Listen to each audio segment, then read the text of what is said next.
Bueno, buenas tardes, bienvenidos a la Fundación Pons, al segundo ciclo de arte y mecenazgo. Como decía Íñigo, en la primera sesión nos acompañó Alessandra Rader, responsable de Sotheby's en España, quien nos dio su visión internacional y nacional del mercado. Hoy nos acompaña Eduardo Bobillo, que es el responsable de Alcalá Subastas. Yo conocí a Eduardo hace ya muchos años cuando trabajaba en Soledad Lorenzo, o sea, en el mercado primario, y ahora trabaja en el mercado secundario. Digamos que para muchos, como el mercado, un mercado que, bueno, no sé cómo describir, ¿no? Te costó muy interesante. Bueno, es muy interesante, ¿no? Pero muchas veces no muy bien visto, ¿no? Por el mercado primario, ¿no? Porque es verdad que machaca los precios, ¿no? De las galerías, ¿no? ¿Te costó mucho dar ese paso de pasar de un lugar a otro, del mercado primario de las galerías al mercado secundario? Te voy a explicar. En primer lugar quiero dar las gracias a Julia Betancor y a Guillermo Fornés por pensar en mí para la charla, por supuesto a la Fundación Pons y la Fundación Ibercaja por hacer esta charla posible. Entonces, te quería comentar sobre este tema. El mercado... ¿Por qué estas diferencias a veces entre los precios del mercado primario y el mercado secundario? O sea, en el arte no hay solo un mercado, ¿no? Fundamentalmente tenemos el mercado primario, que es cuando el artista vivo vende sus obras, ya sea por su cuenta, que muchas veces los artistas venden por ellos mismos, y otras veces a través de un segundo intermediario, que suele ser una galería de arte, ¿no? Entonces, ese es el mercado primario. El mercado secundario, explico esto por si hay gente que luego lo ve y necesita un poco más de explicación. Mercado secundario, básicamente, es la reventa. Entonces se venden cosas que ya han sido puestas a la venta en algún momento, entonces de algún coleccionista, y se vuelven a poner a la venta. Pero ¿por qué se producen esos desplomes, no? Es muy fácil. En el mercado primario, ¿por qué se producen esos desplomes? Es muy fácil, es que es muy fácil de entender. Es que los coleccionistas del mercado primario buscan unas cosas, los coleccionistas del mercado secundario buscan cosas completamente diferentes. O sea, hay que entender que se buscan cosas diferentes. En el mercado primario, normalmente el coleccionista del mercado primario busca apoyar a la galería, si es una galería, apoyar al artista, hace una importantísima labor de mecenazgo. Es fundamental para que los artistas sigan produciendo y podamos seguir teniendo, los artistas sean profesionales, ¿no? Un artista profesional siempre va a producir una calidad de obra mucho mejor, ¿no? Entonces es importante que el artista pueda vivir de su trabajo porque tendremos una mejor obra. Entonces, luego también entrar dentro, el coleccionista del mercado primario, también entras en un circuito que te acoge, ¿no? Estás dentro de ese sistema, tiene esas ventajas también de que, bueno, puedes relacionarte con otros coleccionistas, te invitan a actos, etc. Eso es, fundamentalmente, el coleccionista primario tiene ese ánimo y sobre todo de comprar cosas actuales. Mercado secundario, en cambio, el coleccionista que acude al mercado secundario, fundamentalmente lo que busca es piezas de artistas consagrados con un componente histórico, o sea, que tengan un componente histórico. Pues esa obra de ese artista importante del año 59, te pongo un Saura del año 59 que estuvo en la exposición, o que estuvo en la exposición del 60 en el MoMA de Nueva York, ¿sabes? Que tiene ese componente histórico, añade, es lo que le da todo el valor a ese tipo de obras. O sea, artistas consagrados, reconocidos y tal. ¿Qué pasa? Y luego también, por otro lado, también tenemos artistas que en un momento dado están triunfando, aunque no sean consagrados, como lo que estamos hablando, pero de repente a lo mejor tienen el éxito, o sea, tienen muchísimo éxito. Entonces también se busca el éxito, ¿no? Se busca el éxito que tiene alguien. Entonces, todo lo que no entra en estos parámetros, que son los que importan en el mercado secundario, al no entrar ahí, hace que no hay interés, no tengan interés. Pero pintabas como una situación como muy idílica del mercado primario, ¿no? Pero entiendo que a un inversor o cualquiera que compra una obra de arte, aparte de la satisfacción de tener una pieza en su casa, también busca una revalorización, ¿o no es así? Yo siempre he estado en contra de relacionar muy directamente la compra de arte con una inversión meramente económica. Creo que es una pena. O sea, en el fondo le veo una pena que alguien solo compre obras de arte por eso, porque es que las obras de arte te aportan tantísimo al ser humano, es que te hacen aprender, o sea, todo lo que te aporta una obra de arte, el nivel cultural que te da, es que es muchísimo mayor que el posible beneficio o no económico. Normalmente, pues acertar es más, o sea, para inversiones es mejor otras, ¿no? O sea, hay otras muchas mejores inversiones. El arte para mí es que es muchísimo más. Me parece muy pobre hablar del arte solamente si una persona, un coleccionista, no coleccionista, un inversor, compra obras de arte solo pensando en el mero tema económico, pues me daría mucha pena, sinceramente. Pero esa misma idea ya en el siglo XIX la esbozó Oscar Wilde, ¿no? Cuando dice que todo el mundo conoce el precio de todo, pero el valor de nada. Sí. Entonces sí que existe esa idea del coleccionista de la obra de arte como inversión. Y de hecho todo el mundo quiere que sus obras se revaloricen, sí, aparte de convivir con ellas. Pero ¿no? fíjate que una gran mayoría de coleccionistas importantes prácticamente no han vendido ninguna obra. Ninguna obra. O sea, y normalmente salen a la venta, cuando salen la colección de no sé quién, que luego salen a la venta en subastas internacionales sobre todo, te das cuenta que prácticamente, o sea, se vende porque ha fallecido el coleccionista y entonces los herederos, pues buscan, ahí sí que buscan un rendimiento económico a esas compras, ¿no? Pero porque no se sienten a lo mejor relacionados con esa colección. Pero normalmente el coleccionista mantiene casi toda la colección, ¿no? Los importantes coleccionistas suelen mantener la colección y a veces venden solamente porque ya no les cuadra alguna obra que tienen, a lo mejor la compraron en una época más temprana, no pega con lo que están haciendo, o a lo mejor necesitan... Normalmente, cuando un coleccionista llega a cierta edad, se plantea, mira un poco la colección y dice, ¿qué voy a hacer qué hago con esto exactamente, ¿no?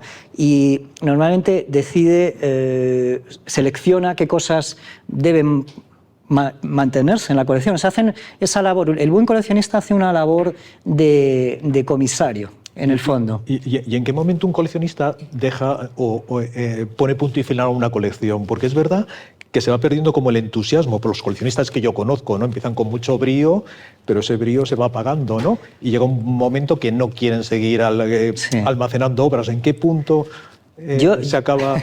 Vuelvo a decir, los grandes coleccionistas, o sea, la gente que ya tiene una colección muy grande, muy importante, hay un gen coleccionista que es muy difícil. O sea, a menos que te quedes sin dinero o yo qué sé, tengas un problema ya físico, el que tiene el gen coleccionista, ese no le cuesta mucho no seguir mirando, o sea, siempre le gusta estar al día. Pero bien, es verdad que puede haber otro tipo de coleccionistas o de compradores que, bueno, tienen otras intenciones. Hay compradores, coleccionistas o compradores, que solo buscan, no sé, comprar unas pocas cosas para su casa y, bueno, y fenomenal también, o sea, perfecto. Pero el coleccionista de verdad, el que tiene ese gen, es que lo tienes que tener. Es que no vale, es que solo comprar tienes que tener. También, dentro del coleccionismo también hay mucho postureo, ¿no? Digo por lo que yo conozco, ¿no? Gente que tiene colecciones importantes, pero tienen esa colección como casi tarjeta de presentación, ¿no? O por relacionarse con un círculo, como tú decías al comienzo, un círculo social de prestigio, ¿no? Bueno, a ver, el arte tiene también eso, pero yo creo que luego el que realmente ama esto, ¿sabes? El que ama realmente el arte, que le gusta de verdad profundamente, ese tipo de coleccionista que es el que me gusta a mí, con el que me gusta hablar, esa persona que es un forofo, ¿no? que le encanta, va a las ferias, se come todos los catálogos también de subasta, va a las exposiciones, o por lo menos le gusta mirar cuando le manda a la galería fichas de cosas, o sea, está pendiente de esas cosas. La gente esa que tiene entusiasmo, se entusiasma también por hablar con el artista, o sea, digamos que ha hecho el paso ese más allá de entrar en ese circuito del arte de contactar o sea, tienes ese trato que es de aprendizaje, que hablas con los artistas, tienes cierto grado de amistad con los artistas, a veces incluso has llegado a ir al estudio, tienes libros de esos artistas, o sea, entras en un grado de profundidad que para mí es el tipo de coleccionista que a lo mejor no es el que más abunda, pero es el que a mí me gusta. Creo que es el coleccionista verdadero. Y como que yo he conocido a muchos cuando estaba con Soledad, por cierto. O sea, ese tipo de coleccionista. Y que muchos de los que yo conozco de esa época siguen coleccionando. Siendo ya mayores. Y como profesional de las subastas, Eduardo, imagino que la aspiración de una persona como tú, que se dedica a este trabajo, será cazar una buena colección, ¿no?, para sacar la subasta. ¿Eso es complicado? Hombre, lógico. Claro, eso es lo ideal cuando tienes... Porque además te da muchísima tranquilidad. Porque claro, tú puedes poder trabajar con una colección, eso es fantástico, porque te da esa tranquilidad de tener ya un grupo de piezas y no sé, es como lo que todo el mundo aspira, evidentemente. Es difícil de captar porque de vez en cuando veo en los periódicos se compran obras de arte, ¿no? De fulanito, menganito. Sí. ¿Es difícil captar piezas? Sí, claro, es complicado, claro, es lo complicado de este oficio, por supuesto. Claro, cuéntanos un poco cómo funciona, porque entiendo que, claro, uno se quiere desprender de una pieza y llama a la casa de subastas y se presenta con ella, ¿no? Eso es lo habitual. No suele ser así. ¿No? ¿Cómo funciona? O sea, ojalá fuera así, pero no suele ser así. Normalmente, o sea, esto es un trabajo al final es un trabajo muy de relaciones personales. Todo al final se reduce a las relaciones personales. Entonces, muchas veces puede pasarlo también de esa manera, pero muchas veces es más el contacto que tienes con gente, la confianza que les das. Si ves una persona seria, ¿no?, que sabe que vas a hacer un buen trabajo, ¿no?, también esa persona tiene que confiar en el profesional, ¿no?, que estamos ayudando, ¿no?, a vender esa colección. Ten en cuenta que una sala de subastas tiene un papel muy importante dentro del ecosistema del mercado del arte, porque damos un servicio de ayuda imagínate, estamos hablando de, por ejemplo, una herencia, ¿no? Esa herencia que hay, pues tiene de todo, ¿no? O sea, hay muebles, joyas, pintura, escultura. O sea, imagínate una casa con piezas de interés, claro, que tengan interés, ¿no? Antigüedades, pintura, etcétera. Entonces, damos ese servicio integral de lo tasamos, hacemos las catalogaciones, lo tasamos. Hemos llegado a hacer alguna valoración, no valoración solo, sino repartición también a veces, pero no es nuestro trabajo primario, son entonces hacemos todo ese servicio de ayuda, ¿no?, a alguien que no sabe qué hacer con todo eso, ¿no? Cuando son herencias, sobre todo, que aparte estás pasando por unos momentos complicados, ¿no?, que se ha muerto tu padre, tu madre, quien sea, tu familiar, y entonces alguien que te pueda resolver también eso y que con seriedad, pues eso también es una labor que es muy importante, que a veces hay gente que no piensa también en esa labor que hacemos las salas de subastas, ¿no?, de ayuda. No es simplemente sacar una pieza suelta, sino que a veces es un conjunto. Sí, porque a veces estáis muy mal vistas, depende de qué sectores, desde el sector primario, ¿no? Pero luego también, en algún sentido, hacéis una labor interesante porque también permitís que ciertas personas con un poder adquisitivo menor que la que acude al mercado primario se haga con piezas, ¿no?, y pueda montar también su colección, ¿no? Sí, o sea, están las dos cosas. Por un lado, o sea, sobre todo el servicio que damos es alguien que tiene un montón de cosas o algunas cosas que no sabe dónde acudir, porque también el tema es que mucha gente no sabe el valor de las cosas, ¿no? Entonces, el valor de las cosas en nuestro mercado, evidentemente, ¿no? Volvemos a hablar. Entonces, necesita también una opinión. Nosotros, ten en cuenta, cuando galerías o artistas o lo que sea hablan mal de las salas de subasta, pues tiene que entender que a ninguna sala de subasta le interesa vender cosas baratas. O sea, a ninguna sala de subastas le interesa vender cosas baratas. Nosotros tenemos una comisión, entonces nos interesa vender las cosas lo más caras posible. Lo que nos interesa es tener una pieza que de repente suba y se venda en 100.000 euros, 200.000 euros. Eso es lo que nos interesa más. Sube la comisión. Exacto. Entonces, no nos interesa, a ninguna sala de subasta le interesa vender nada barato. Es que parece, cuando lo dicen, parece que lo hacemos, que queremos hacerlo a propósito. Los precios, las salas de subasta es que tiran los precios, como si nosotros lo hiciéramos a propósito. Simplemente es que hay cosas que no entran dentro de lo que te comenté al principio, no entra dentro de lo que se busca en el mercado secundario. Lo que se busca son esas otras piezas que tienen ese calado histórico. No necesariamente tienen que ser carísimas, pero que tengan ese componente de esos artistas, ¿sabes?, como consagrados, y al mismo tiempo, si tiene un añadido histórico, mejor todavía, ¿sabes?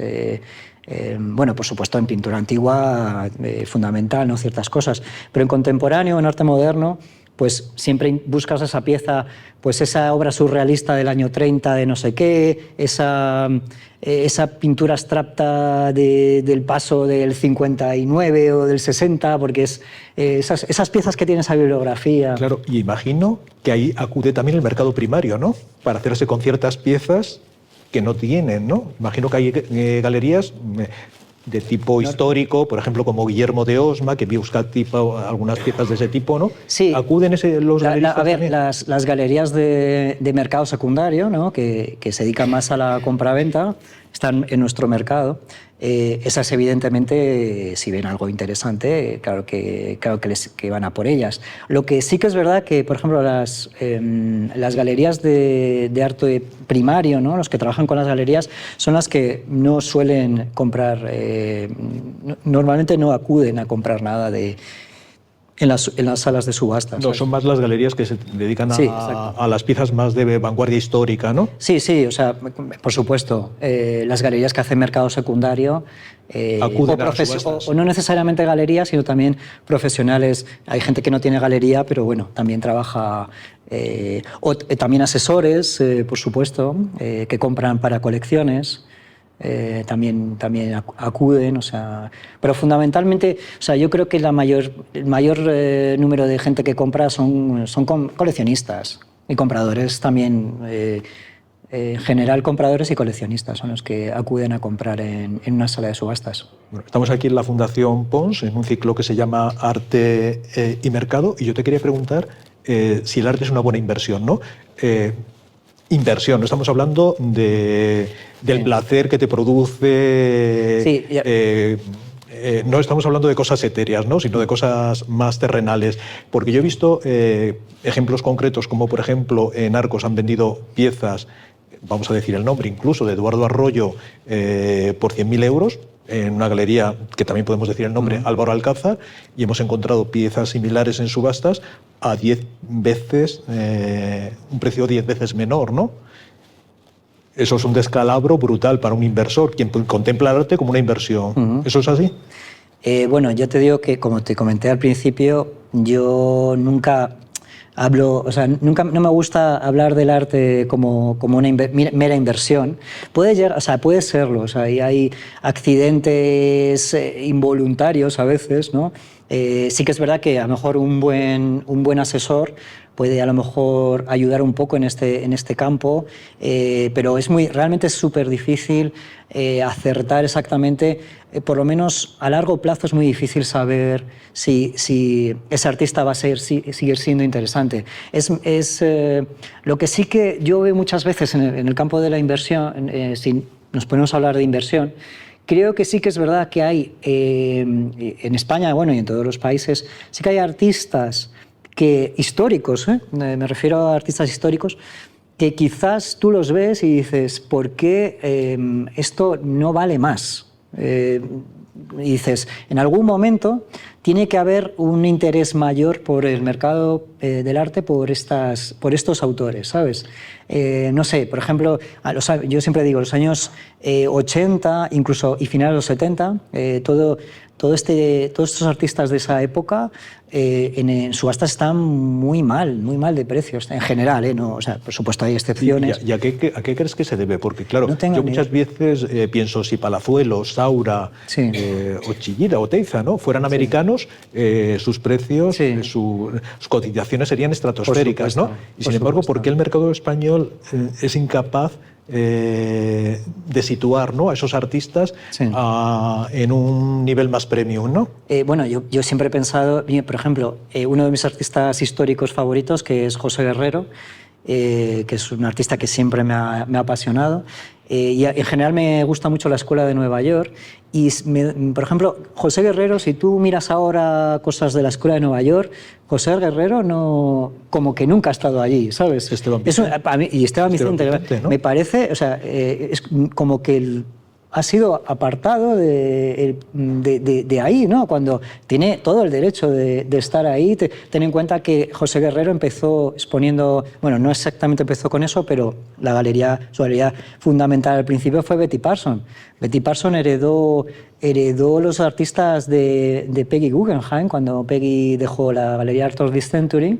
Betty Parsons, digamos que fue la primera que cogió esos artistas, luego siguieron otras, pero al principio fue Betty, ¿no? Entonces expuso, o sea, con todos los grandes de la Escuela de Nueva York, José Guerrero. Entonces, esos tipos de artistas que tienen unos precios de los altos para ser España, ¿no? Para España, pero que claro, tú comparas los precios de José Guerrero con los precios de cualquiera de la Escuela de Nueva York, pues son ridículos. Completamente. O sea, es que cualquiera de la Escuela de Nueva York está a partir del millón. Mira ahora también mujeres artistas fantásticas que no tuvieron, hace años no tenían tantísimo reconocimiento, aún así valían más también que José Guerrero, pero ves ahora los precios de Lee Krasner, Helen Frankenthaler, etc. Entonces, es una pena que no consigamos, pero claro, es que los dueños del arte, los dueños del mercado del arte es anglosajón, es América, o sea, hay que reconocer que es Estados Unidos. Pero eso está muy estudiado, ¿no? Como la supremacía cultural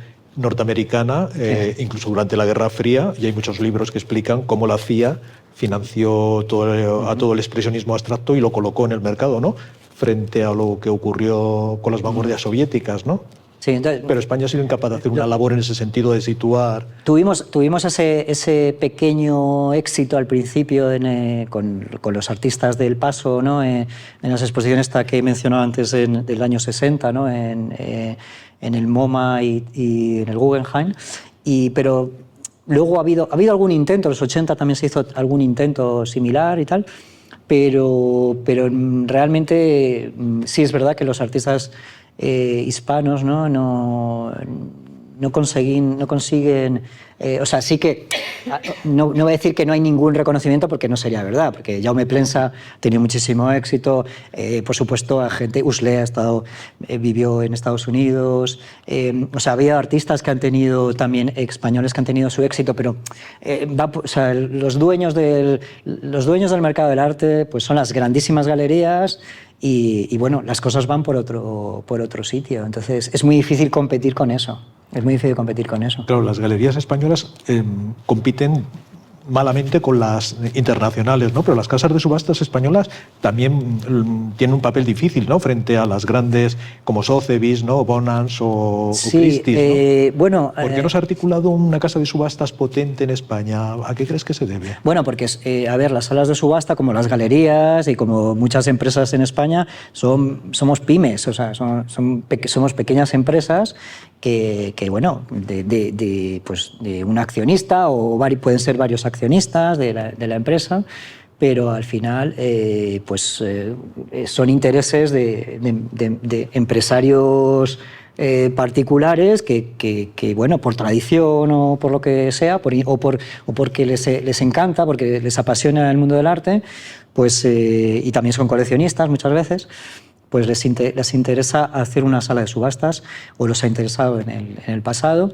Y entonces, bueno, son intereses individuales, ¿no? Son intereses de pequeñas empresas separadas. Entonces no hay cabida para eso, pero tampoco creo que sea necesario, o sea, creo que no hay ninguna necesidad de tener que competir con ningún sitio de fuera. O sea, creo que aquí ofrecemos en España ofrecemos un gran servicio, la sala de subasta, y puedes vender, vamos, desde luego el arte español lo puedes vender fenomenal en España, no te tienes que llevar nada de arte español fuera. Se vende igual de bien o mejor. Yo tengo una anécdota con este tema, que es precisamente con José Guerrero.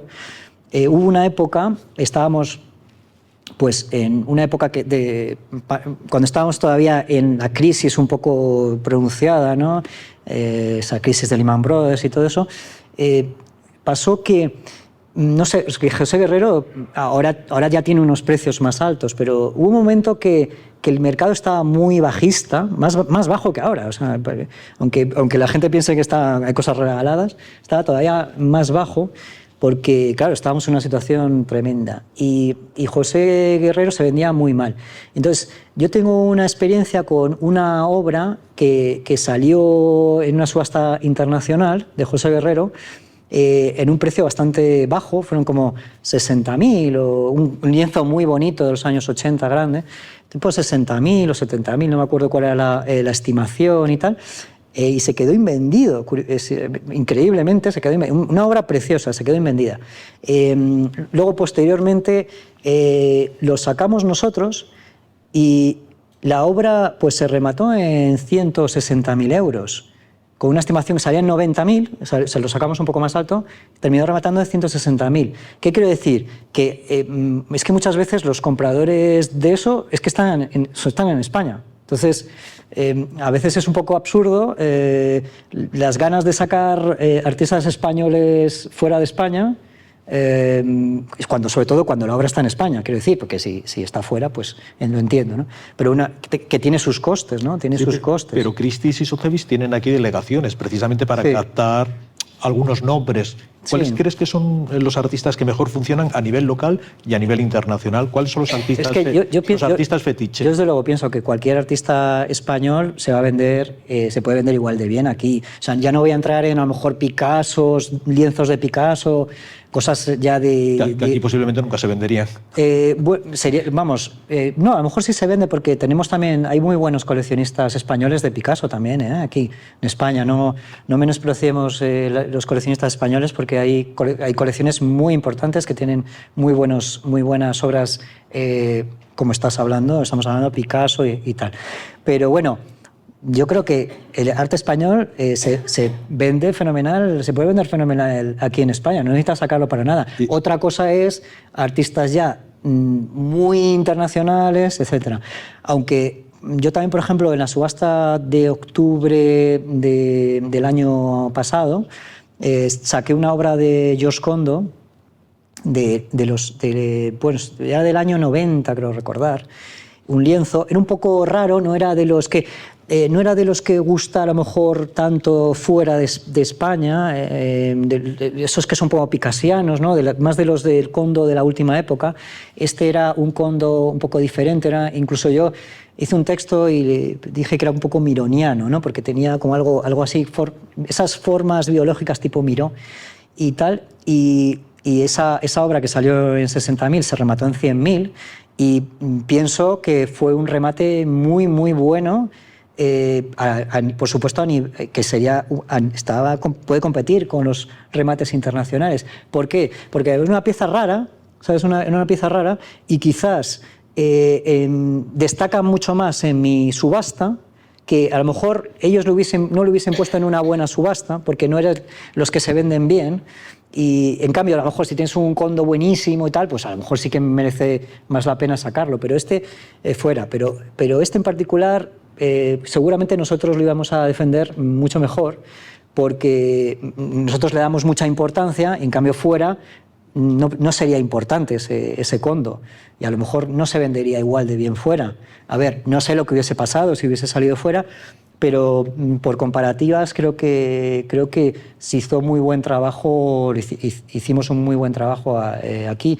Entonces, ¿sabes? Hay ciertas cosas que yo creo que está fenomenal sacarlas fuera de España, pero hay otras cosas que no creo que merezcan la pena, ¿sabes? No creo que tenga ningún... hay cosas que, por supuesto, se van a vender mejor fuera, pero hay que ver un poco, ¿no? No todo es para sacarlo en el mercado internacional. Entonces, una sala de subasta española hace un buen trabajo. ¿Y cuáles son los artistas? Tú mencionabas a Picasso, pero ¿cuáles son los artistas fetiches para una casa de subasta? Esos que sabes que siempre van a funcionar, ¿no? Fetiche. Hablamos de una España. cosa es lo que me gustaría tener. Hablamos de lo... Me encantaría un René Magritte. Hablamos de lo que tenemos a lo que tenemos acceso, ¿no?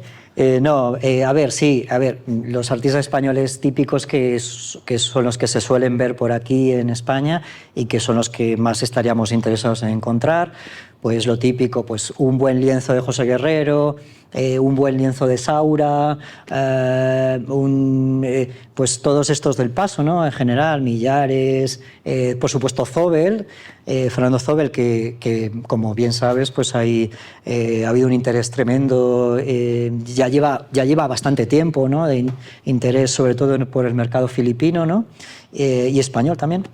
Y entonces, pues ese tipo de cosas, ¿no? Por supuesto, los clásicos, pues Hernández Pilluán, Palazuelo, o sea, toda esa Tapies, todos esos nombres son los que solemos querer más, claro, porque son los que más valen. Luego también, hombre, se ha ido incorporando algún artista más joven, pues la otra conferencia hablaba Alejandra de Javier Calleja, de Rafa Macarrón, de Edgar Plans, de Secundino Hernández también. Secundino también ha tenido muchísimo éxito, que sigue teniendo y tal. Entonces, ¿sabes? A veces se incorpora alguno, pero sí que es verdad que yo creo que el mercado español podría tener más figuras que no tiene. ¿Os parece que se sigue apostando? Llevamos años y años y años apostando siempre los mismos, porque es un mercado muy conservador. ¿Se podría calificar de conservador? Es que el mercado secundario es muy conservador. O sea, por supuesto en las subastas internacionales también tenemos el segmento que llaman ultracontemporáneo, de artistas que son muy jóvenes, ¿no? Que están teniendo precios muy altos, pero en España eso no se da, ¿no? Entonces, pero en general yo creo que el mercado secundario es muy conservador, sí, efectivamente. Es que, como te dije al principio, lo que el coleccionista busca en el mercado secundario son los grandes nombres y con ese punto histórico. Entonces, en ese sentido sí que es muy conservador el mercado secundario. Por eso es la diferencia entre ese mercado secundario y el mercado primario. Y ese es el motivo también por qué muchas cosas están regaladas de precio en el mercado secundario, porque simplemente no tiene esas características que es lo que se pide en el mercado secundario. Entonces, lo que pasa es que, al final, ¿por qué esas cosas tan baratas y que se molestan las galerías tanto, ¿no? Salen a subasta? ¿Por qué? Pues porque somos los únicos que damos una solución. Esa es la realidad. Si tuviese otra solución, te aseguro que alguien que ha pagado 50.000 euros por una cosa y luego le digo que hay que sacarlo en 10.000, pues si tuviese otras soluciones... ¿Y la gente cómo reacciona cuando le planteas eso? Cuando alguien te lleva una obra X y te dice, es que la compré por 50.000 y tú le dices, pues sale por 10.000. ¿Cómo reacciona la gente? Pues bueno, yo se lo intento explicar como te lo estoy intentando explicar yo a ti ahora. Y bueno, pues se desconciertan. Pues pueden querer venderlo o no, claro, lógicamente. Pero bueno, ten en cuenta que mucha gente... Lo que se suele... lo que más afecta de precios realmente no son las obras de los artistas que estamos diciendo, de Saura, todo esto. Puede haber alguna diferencia, no te digo que no, pero no suele ser donde más diferencias hay. Donde más diferencias hay es en artistas de los años 90, por ejemplo, que a lo mejor en los años 90 sí que eran conocidos, o sea, tenían mucho éxito, y de repente pues pasan un poco, ahora mismo no son nada conocidos. Entonces, ahí donde más diferencias hay. Ahí sí que realmente tenemos que sacar unos precios que a mí me dan pena muchas veces porque... Pero bueno, es que ya te digo, estamos para dar soluciones también a la gente, ¿no? Prestamos un servicio, es que vuelvo a decir, yo lo que quiero es vender cosas lo más cara posible, o sea, es mi intención, o sea, es lo que yo quiero, pero al mismo tiempo tienes que dar un servicio. Si nadie más se lo da, Pues si no es una sala de subastas, esa obra del año 90 de ese artista que hoy no lo conoce nadie, acabará en Wallapop o en cualquier otro plataforma de mercado secundario y protestará menos el artista porque no lo ve en Wallapop. A lo mejor no protesta tanto, pero le molestará igual si lo viese. Y luego resulta, yo también sí que quiero decir una cosa desde el punto de vista económico, o sea, puramente económico. Aquí hay gente también que se dedica al tema económico. Si tú eres economista, o bueno, cualquiera que sabe algo de finanzas, si esto yo lo puedo vender en 50.000 y de repente en una sala de subastas sale en 5.000, es muy raro que no lo compres. ¿No? O sea, ¿tú qué crees? O sea, es un poco extraño, ¿no?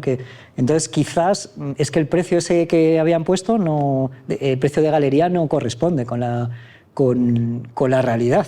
Porque si no, entonces, ese artista o esa galería, si él vende fácilmente sus obras a 50.000 y la ve 5.000, lo lógico es que las pujase a subasta. ¿Qué pasa? Que no lo hacen. Eso habría que pensar por qué no lo hacen. Porque a lo mejor quizás no es el precio que están pensando que es él, que es el que tiene que ser, no lo es. O sea, yo entiendo que una galería, por supuesto, que no puede estar comprando todas las obras que salen a subasta, porque sería de locos. Pero si te va muy, muy bien con ese artista, o sea, si tú te va muy bien, te aseguro... Mira, por ejemplo, te pongo un ejemplo también. Cuando yo estaba con Soledad, nosotros, por ejemplo, Juan Usle, vendíamos todo. Había varios artistas que vendíamos todo antes de empezar la exposición. Bien, es verdad que a una época increíble, fue una época de superbonanza, ese desarrollo económico tan grande, pero, por ejemplo, Juan Usle tenía una demanda tremenda y Soledad lo vendía todo y luego eso se veía reflejado en el mercado secundario. Quiero decir, es que cuando un artista tiene mucho éxito, o sea, cuando le va muy bien, eso también se refleja en el mercado secundario, porque si no hay oferta, no puedes comprar en el mercado primario, surge la oferta en el mercado secundario, ¿no? Tú ves que salen obras de esos artistas, pues de repente cuando Rafa Macarrón, Edgar Plans, Javier Calleja o Secundino empezaron a valer tantísimo en la galería, al mismo tiempo se refleja en el mercado secundario porque sus precios se cuatriplicaron. De hecho, estoy seguro... Pero muchas veces esos precios no suben de forma artificial, porque yo conozco casos, por ejemplo, y no sé qué trapicheos hay luego entre artistas, galeristas, empresarios, pues para llevar piezas a las casas de subastas, ¿no? Y elevar los precios artificialmente, que luego quizá no se venden, pero en una herramienta tan potente como, por ejemplo, como ArtPrice, figura que la pieza de fulanito pues ha vendido a tal cantidad, ¿no? Y claro, ahora ya todo el mundo tiene o maneja esa herramienta, ¿no? A la hora de comprar y vender, ¿no? Que es ArtPrice, donde figuran la relación de precios que se han obtenido en subastas, ¿no? Bueno, son dos cosas las que te quería comentar sobre esto que me has dicho. En primer lugar, nosotros no hacemos absolutamente nada de eso. Ese tipo de manipulación del mercado. Pero existe en el mercado. Yo no sé si, a ver, yo no tengo experiencia sobre este tema. Yo estuve en Sotheby's en Londres, hice prácticas ahí. A ver, no voy a enterarme de esas cosas, tampoco es porque, bueno, estaba haciendo prácticas. Estabas en práctica. Estaba haciendo prácticas, exactamente, entonces tampoco voy a... Los entresijos tampoco... No tenías acceso a los entresijos. No tengo acceso a los entresijos, pero tampoco me consta. Sí que es verdad que a lo mejor, lo típico a lo mejor que puede hacer una sala de subastas internacional, que aquí no, en España, es que, claro, no es esa capacidad, ¿no?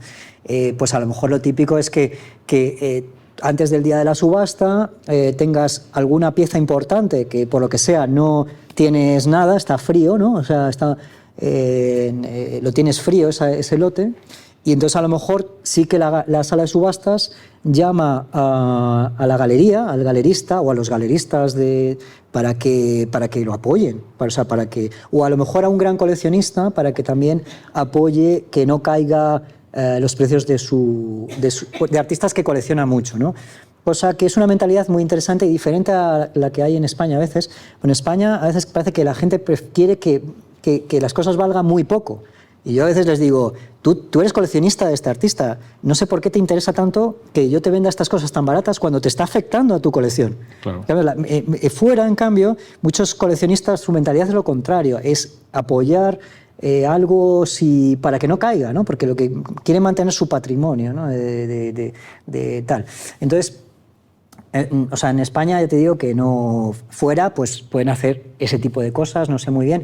Y luego, lo segundo que te quería comentar es sobre el tema de ArtPrice. Yo creo que ArtPrice eso es una herramienta fenomenal, pero tiene que ser una herramienta utilizada por profesionales. Te voy a explicar el por qué. Porque hay muchos coleccionistas que te vienen con el cuento de, es que yo he visto que esta obra, por ver datos en ArtPrice, se ha vendido no sé qué. Y entonces, si te faltan conocimientos sobre, por ejemplo, lo que no te dice ArtPrice es el estado de conservación de una pieza. Entonces, si no sabes el estado de conservación, no sabes. A lo mejor muchas veces el precio es debido a que está hecho polvo esa obra. Entonces, eso no te lo dice ArtPrice, está hecho polvo. Luego, tú también tienes que saber si es que esa obra en particular es mucho más interesante de ese artista, conociendo al artista. Si conoces al artista, a lo mejor puedes saber, es que esa obra se vendió por mucho más que lo normal, no por las medidas, sino porque era de esta serie, que es la que es más buscada y que es lo que la gente quiere, o que ha significado algo muy importante. Lo que estamos hablando de un Saura del año de 59 que estuvo en... o sea, si a lo mejor no ves esos datos, o si tú no sabes que esa exposición fue importantísima, o está en el catálogo Pepito, es que todas esas cosas, o si tiene una historieta detrás que la hace más interesante, todo eso... El que no sabe eso, no puedes mirar al price y pensar que... O sea, es como el que quiere invertir en bolsa y por mirar, ¿sabes?, las velas ya se piensa que sabe algo, ¿no? Pues no, es más profundo. O sea, eso es para profesionales. No es un coleccionista así random que se pone a mirar eso. No... Pero tú eres consciente que la gente lo hace, ¿no? Pero, pues, y seguramente sí, que te llegarán a la casa de subastas y te dirán, es que he visto en ArtPrice que esto cuesta tanto, ¿no? Sí, pero que son datos que hay que saber interpretar. Manejarlos, ¿no? Hay que saber interpretar porque te pueden faltar muchos datos. Entonces, no es fiable, o sea, por supuesto es interesante tener esos datos, pero que hay que saber más para poder saber el valor de las cosas. Tienes que indagar un poco más. No es miro en ArtPrice, no es tan fácil como miro en ArtPrice y ya está, ¿sabes? Las subastas tienen una parte pública que todos conocemos y a las que todos podemos acceder, pero también tiene una parte privada, ¿no?, de transacciones privadas, que esa es menos pública, ¿no? ¿Qué porcentaje, digamos, de subasta pública y de negociaciones privadas hay en una casa, por ejemplo, como Alcalá Subastas? Bueno, realmente prácticamente todas las transacciones que hacemos son en subastas públicas. Porque además yo pienso que primero creo que es el mejor método de venta, porque es primero que es transparente, ¿sabes? Todo el mundo tiene el acceso a poder pujar, o sea, es democrático porque damos oportunidad a todo el que quiera de poder tener la opción de comprarse una obra de arte. Entonces, primero creo que es muy democrático ese sistema, además es súper transparente. Sí que en algunas ocasiones, como te comenté antes, sí que se llegan a hacer ventas privadas. Bueno, realmente las ventas privadas es una cosa que sobre todo en subastas internacionales pues ha crecido cada vez más. Y entonces no ignoramos la posibilidad de hacer ventas privadas, pero para piezas muy seleccionadas, cosas muy en particular, ¿no? Tiene que tener unas características específicas para que queramos nos merezca la pena hacer una venta privada en vez de ponerlo en subasta. O a lo mejor porque ese cliente prefiere hacerlo de otra manera, ¿no? Bueno, o sea, también es por dar una opción. Estamos dando un servicio, ¿no? Entonces es por dar una opción también al coleccionista o al vendedor, dar alguna otra opción. Pero no es nuestra primera intención. Pero sí existe esa opción también de ir a una casa de subastas y decir, quiero que me coloquen esta obra y vosotros busquéis al cliente. Pues sí, ese servicio también lo dais, ¿no? Ya te digo que lo podemos hacer, es un servicio que podemos ofrecer, pero bueno, tiene que tener unas características determinadas la obra para que nos interese, porque es un método puede ser, una venta privada se puede hacer en un minuto o te puede llevar un tiempo, porque es que es un método, yo pienso que es un método pasivo, de venta, es un método de venta pasivo. Un método de venta, mira, lo como mejor se venden las cosas es cuando el método de venta tiene un componente de acto social o acto en general, porque hay una ligera presión para comprar. Por ejemplo, funciona muy bien normalmente las ferias de arte. ¿Por qué funcionan muy bien las ferias de arte? Porque la feria de arte es un evento social donde se reúne todo el mundo del coleccionismo y del mundo del arte en general, por supuesto, directores de museo, etc. Y entonces tienes esa cosa, estás en un ambiente propicio a que tú quieras comprar, ¿no? Un coleccionista quiera comprar. Entonces tienes ese componente activo, o sea, tienes ese componente activo. Una subasta es lo mismo, tiene una fecha y una hora. Entonces tienes que poner un componente activo de que si lo quieres, tienes competencia con, o sea, te surge que tienes la competencia con otros coleccionistas y entonces tienes esa fecha y si te interesa optar por querer comprar esa obra, pujar y comprar, tienes esa opción y tienes esa fecha. Entonces, funciona muy bien también por eso. En cambio, las ventas privadas es un método muy pasivo. Entonces, tú llamas a alguien, o sea, yo llamo a un coleccionista, imagínate, oye, Rafa, tengo esta pieza fantástica, a menos que sea algo que el coleccionista previamente me haya dicho, estoy buscando una obra de este artista, de esta época, con estas características. Entonces, suele ser súper rápida las ventas privadas porque justo le das el producto que está buscando. Si le gusta y le encaja el precio y tal, la venta puede ser muy rápida.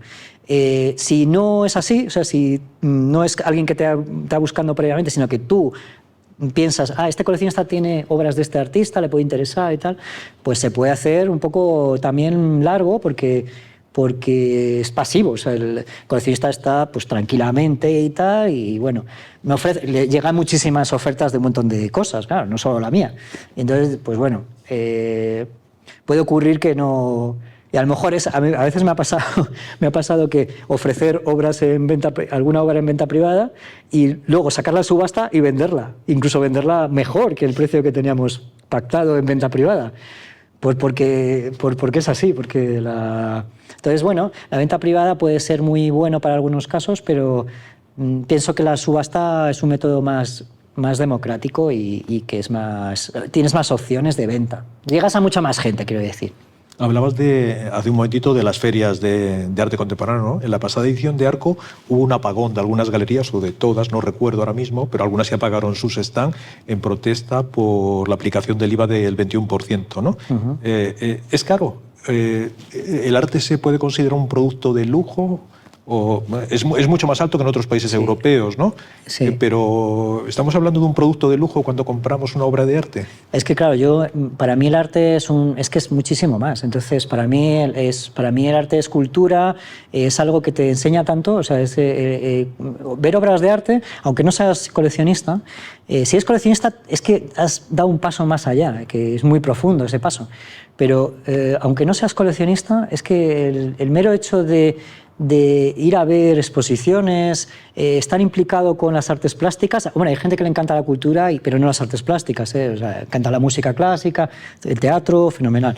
Pero bueno, dentro de las artes visuales, ¿no? Las artes plásticas, pues yo es que creo que te ofrecen tanto. O sea, tú imagínate que estás aprendiendo a través de la mirada de un artista, que un artista es un ser humano muy especial. O sea, no es...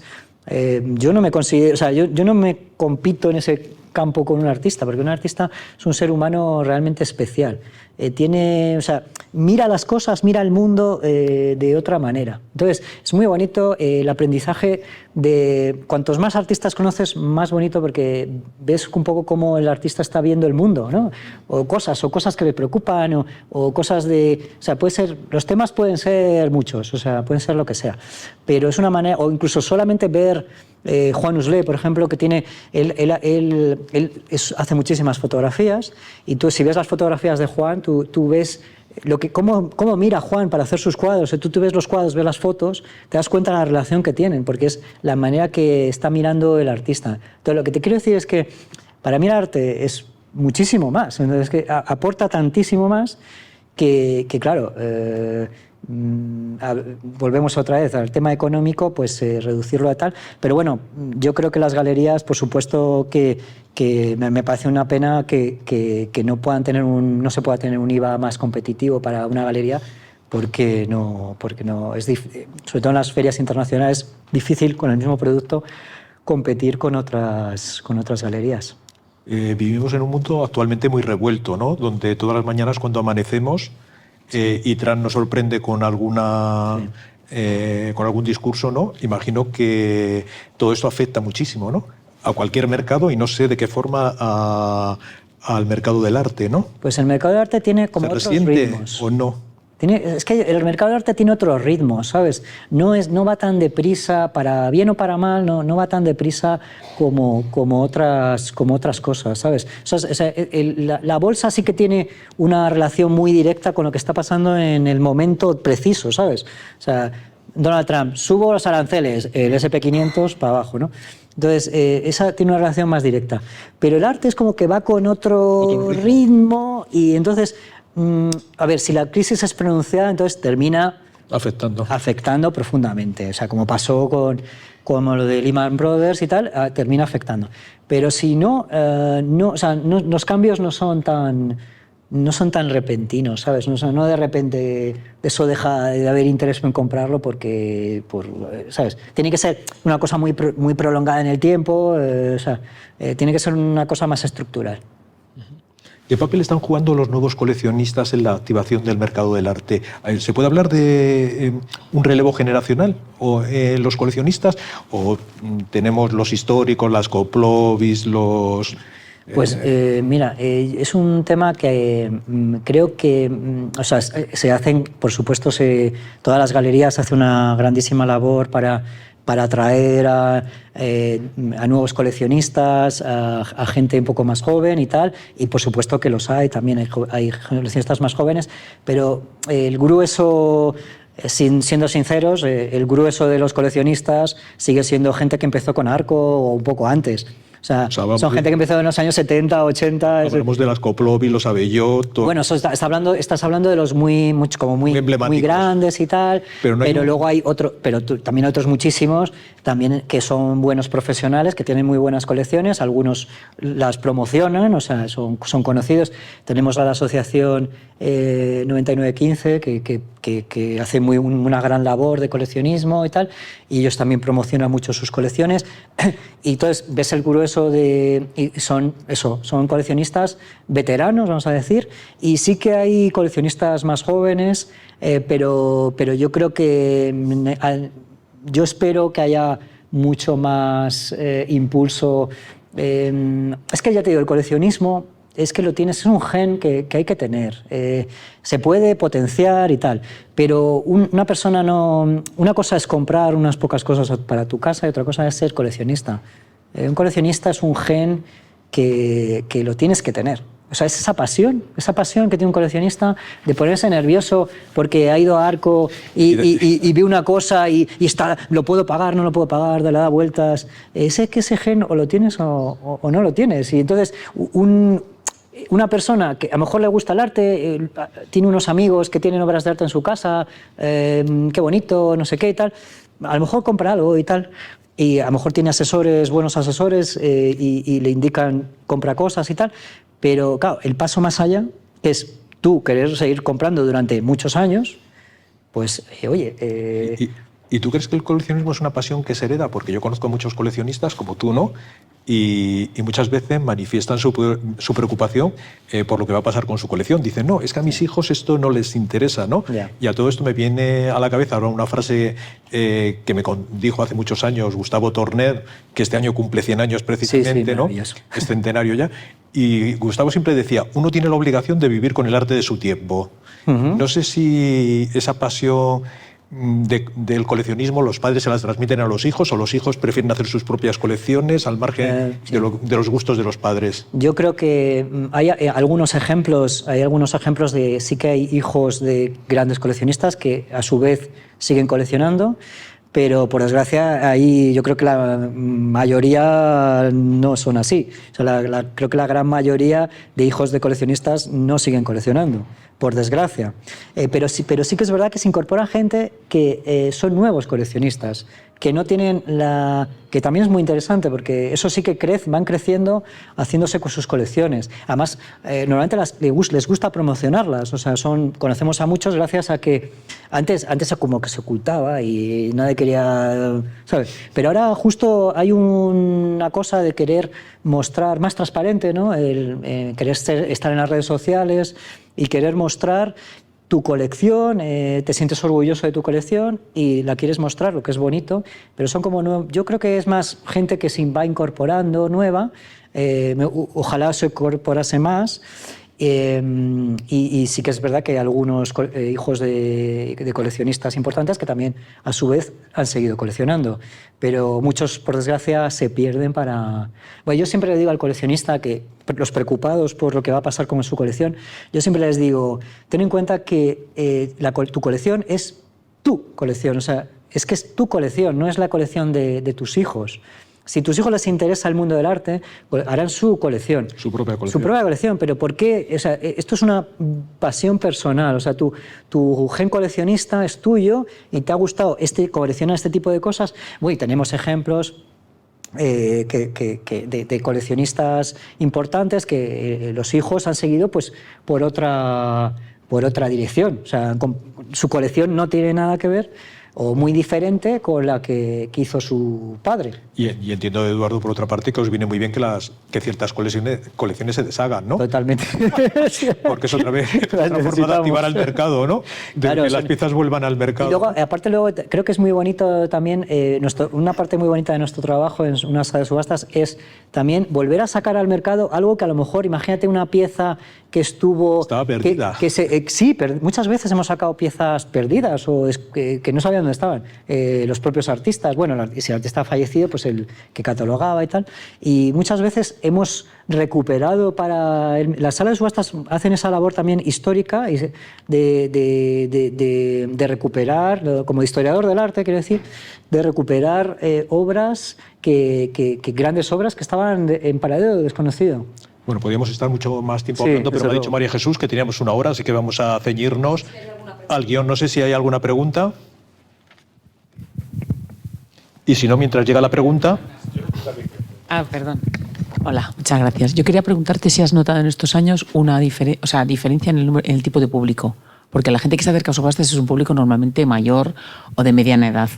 Lo que decíamos los nuevos coleccionistas, el nuevo coleccionista es más de galerías. Te sorprendería que no es así como lo piensas tú. Vale. O sea, no es así. O sea, no. Por supuesto que los hay, pues los de siempre, ¿no? Que suelen. Hay un público muy de subasta, hay un público muy de mercado secundario y que es muy fan de comprar en subasta y suelen comprar pues todo, ¿no? Objetos y tal, muy de eso. Pero te sorprenderá que yo hablo con muchísima gente más joven que por supuesto, quizás también por lo que decía Rafa, que hay cosas que se pueden permitir comprar quizás en una subasta que a lo mejor en una galería no. Y luego también las subastas, vuelvo a decir, es como muy democrático, es un mercado muy democrático. Hay galerías que por supuesto hay de todo, hay galerías súper simpáticos y tal, y otros que son un poco... Que no te invitan a pasar. Que no te sacan la alfombra roja, ¿no? O sea, entonces, a veces la galería es un poco, puede ser... no, por supuesto no todas, hay gente súper simpática en galerías. Muchas veces son disuasorias, ¿eh? Uno no sabe partiendo de la base de que hay gente que no entra en las galerías porque dicen, es que no voy a comprar. Digo, también puedo entrar en Channel y no comprar. Hombre, yo animaría yo voy a muchísimas exposiciones de galerías porque me encanta, aparte tienes que estar en contacto con lo que se está haciendo y yo animo a todo el mundo a que vaya a galerías a ver esas exposiciones, que no se sientan intimidados por nada y que vayan y vean esas exposiciones. Y ya te digo que el público de subasta, aunque se pueda pensar que es un poco así antiguo y tal, te sorprenderá que hay bastante gente pues mucho más joven, ¿eh? Yo hablo de todo tipo de edades hay. Bueno, yo quería comentaros reflexiones porque soy un apasionado del mundo del arte, súper apasionado, aunque no tengo ese, por así decirlo, pacaje que tienen todos los que has comentado, ¿no? Y a mí una cosa que me da mucha moral, te pregunto si es cierto o no, es que veo que tanto Sotheby's como mucha gente con muchísimo dinero, pasa del curador de exposiciones y lo compra porque le gusta. O sea, ya te saltas todo el rollo que has puesto en un museo, ese tipo de procesos que había antes, porque dices, si tengo un dinero y me gusta, lo compro. Por supuesto. Bueno, que eso me encanta, porque es mi caso. Es decir, siempre parece que lo mejor está en Madrid o está en Nueva York, pero a lo mejor puede ser de Salamanca o puede ser de Palencia y ser un tío muy íntimo y te hacer cosas muy especiales. Claro, bueno, nosotros, por supuesto, claro, tenemos está el catálogo, tenemos la página web. Se puede pujar online también en nuestras subastas, que son en directo, pero se pueden pujar online. Entonces, claro, todo ese es accesible a todo el mundo que quiera comprar, no ponemos pegas a nadie, el que quiera pujar algo, oye, si sube y no llega, pues no llegó, pero que en ese sentido es democrático, ¿no? Que sí que es verdad que a veces las galerías, algunas muy democráticas, pero otras quizás, esto no porque se lo reservo a un museo, esto es que el artista me ha dicho que solo a no sé qué institución. Muchas veces en Basilea, como no tengas nombre y apellidos de coleccionista y demuestres, es que en muchas galerías vas a Basel y como no demuestres tú como coleccionista que eres no sé quién, es que no te lo venden. A mí me decían que coleccionistas españoles no nos venden, aunque tenga el dinero para comprar, no nos venden. Entonces, en ese sentido, una sala de subastas, ya sea española o de fuera, es democrático, es muy democrático. Oye, yo veo, yo admiro este lienzo, 20 millones. Bueno, pero no te van a decir, no te lo vendo porque no eres no sé quién. No, o sea, tengo el dinero, pujo y si quiero llevarme lo llevo y si... O sea, que las galerías de las subastas, las casas de subastas, sois muy pragmáticos. Es democrático, la pela es la pela. Es que es democrático. Y otra de las cosas también es que un artista vale lo que se paga por él. O sea, que nos saltamos mucho ese rollo del curador, de dónde has puesto el currículum. O sea, bueno, tiene un valor de lo que se paga por su última obra. Claro, pero por ejemplo, en nuestro caso, que es mercado secundario, lo vemos con el prisma del tiempo. Yo estoy más en el primario, te digo. Porque, por ejemplo, un artista, a lo mejor, sí que es para un coleccionista que compra en el mercado primario, sí que es importante, a lo mejor hace esa labor que tú dices de curador, ¿no? Aunque sea él, pero hace él la labor de curator, de investigar un poco qué es lo que estoy comprando, ¿no? Sobre todo una colección grande, hace esa investigación, pero lo que pasa, pero en subasta, como vemos las cosas con el paso del tiempo, a ver, pues te vuelvo a decir, un Saura del año 59 que estuvo expuesto, ya tiene el background ese, ¿no? Tiene ya lo tiene, ya está validado, ¿no? La pieza tiene su validez por los pasos. Yo la última cosa, por ejemplo, tuve la grandísima suerte que fue, creo mucho en las cosas de cuánticas, que por algo estuve allí. Estuve en Art Basel, South Beach, Miami, cuando el famoso plátano. Yo pensaba que era una broma. O sea, cuando estaba allí, porque yo qué sé, digo, pues qué gracia tiene un plátano ahí, ¿sabes? Pero esto que digo, joder. Pero lo más fuerte, pues que ya empiezas a ver que no es broma, que todo el tipo de... Porque iba gente de high school con los granitos los chavales y les cojonan la risa. Y yo, por ejemplo, que en ese momento estaba en un punto de esa clase media, ¿sabes? De decir, empezar a amar el arte y a entender eso, yo entendía que comprarte la certificación de Catalán era una pasada. Por la gente le parecía una gilipollez. O sea, cualquier americano hablas con ellos. Yo incluso hice una broma. Me compré plátanos con la cinta americana de Wins y la gente creía que voy a comprar un plátano porque vendió 3, ¿sabes? Y todo el mundo, hey man, one photo with you. O sea, se pensaba que era un comprador. Pero yo tuve ya la visión y tampoco sé ser muy inteligente que si me voy a comprar esa certificación, ¿qué te voy a contar ahora? O sea, se vendieron 3. Vendió 3 sí. Y el precio es descomunal. Ha sido la más famosa de los criptos porque pasa la historia del arte. Pero si yo ser un especialista, si hubiera tenido $150.000, lo hubiera comprado. Mira, yo no tengo tiempo para hablar de este tema, pero te aseguro que ¿Me entiendes, no? eso tendría que estar, o sea, tendría que estudiarse, pues es que es fascinante. Pero me entiendes dónde voy yo, ¿no? En todas las escuelas de arte y de bellas artes tendría que estudiarse el de comedia, ¿no? de Catalán. Una tarjeta porque es muy interesante. Pero no podemos hablar de este tema. Sí, sí, pero me refiero que abre un melón de decir, hostias, sí tiene futuro ese arte, sí puedes vender mucho más una cosa que tiene un precio... tiene esa magia de decir, perdona, esto también tiene su fuerza, ¿no? Y el de las criptobros, el chino lo que sea, se la ha comido y queda mucho debate, porque mucha gente, yo me siento como que el abogado del diablo siempre hablando de este tipo de cosas, pero ese señor ha pasado la historia del arte, que se ha comido el plátano y lo compró. Sí. Entonces, ojito dentro de la gilipollez, hasta qué punto no entiendes. Y para mucha gente que no le gusta el fútbol dirá que es gilipollez Messi, un enano ahí, un narigudo, que, ¿sabes? O sea, todo es un tema de cuestiones de qué genera. A todo el mundo que profundice en este tema de esta obra de arte, porque es súper interesante. Si profundizas en todo lo que conlleva ese tema. Es muy interesante, pero no podemos poner. Sí, no, yo lo he podía lanzado tirar como- otras 2 horas solo hablando de ese tema.